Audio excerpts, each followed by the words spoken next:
লাইফে অনেক সময় অনেক টাইম চলে আসে যখন মনে হয় আই হ্যাভ নোবডি, আমার পাশে কেউ নেই।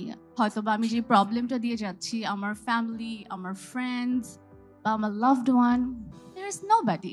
আমি আশেপাশে মানুষকে খুব বেশি দেখি, they are very busy earning money all the time, you know, টাকা কামাতে হবে, এটা করতে হবে, সেটা করতে হবে। But I saw so many people যারা খুব rich but they are unhappy, they don't have any friends, or ওদের লাইফে কোনো পিস নেই।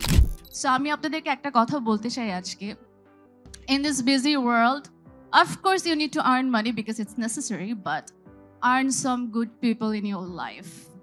It will be a game changer. Trust me. আপনি যদি ভালো থাকেন, আপনার আশেপাশের মানুষগুলোকে আপনি ভালো রাখতে পারবেন, এবং আপনার আশেপাশের মানুষগুলো যদি ভালো থাকে, আপনি এমনিতেই ভালো থাকবেন।